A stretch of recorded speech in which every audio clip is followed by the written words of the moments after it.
અત્યારે ગુજરાતની અંદર બે વસ્તુ ફેમસ છે, એક તો મોદી સાહેબની ઝાલમુરી અને બીજી વસ્તુ Vivo X300 FE જે આપણી પાસે અત્યારે આવી ગયો છે ન્યૂ મોડલ. તો આપણે એને અનબોક્સિંગ કરી જોઈએ કેવું મોડલ કેવું લુક મળી રહેવાનું છે. તો અનબોક્સિંગ કરશું આપણે ગિરીશ કાકાના હાથથી. તો ચાલો મિત્રો આપણે અનબોક્સિંગ આને આપણે કરીએ.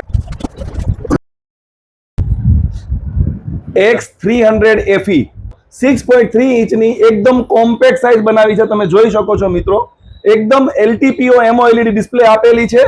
ઝાઇસ કેમેરા 50 મેગાપિક્સલ સાથેના ટેલિફોટો કેમેરા આપેલા છે.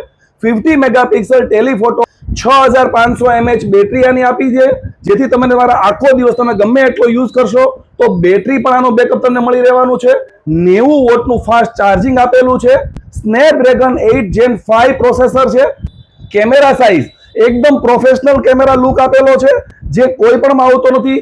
ગોળ મોટા કેમેરા કદાચ તમને નહીં ગમે, એની બદલે એકદમ લુક તમને પ્રોફેશનલ આપેલો છે. આવું સારું મોડેલ આપી દીધું, જો બેટા કોમ્પેક્ટ ને મસ્ત આપી દીધું છે. અને આ મોડેલની ખાસિયત એ છે કે આ મોડેલના પ્રી બુકિંગ કરાવશો તમે તો બેસ્ટ ઓફર મળી રહેવાની છે. યુપીઆઈ થી 10% કેશબેક મળી રહેવાનું છે અને ખાસ સિક્રેટ ગિફ્ટ પણ મળી રહેવાની છે આની સિવાય પણ. તો આવું સારું મોડેલનું પ્રી બુકિંગ કરવા માટે પધારો આજે જ. તે ક્યાં? Rhythm mobile Rajula.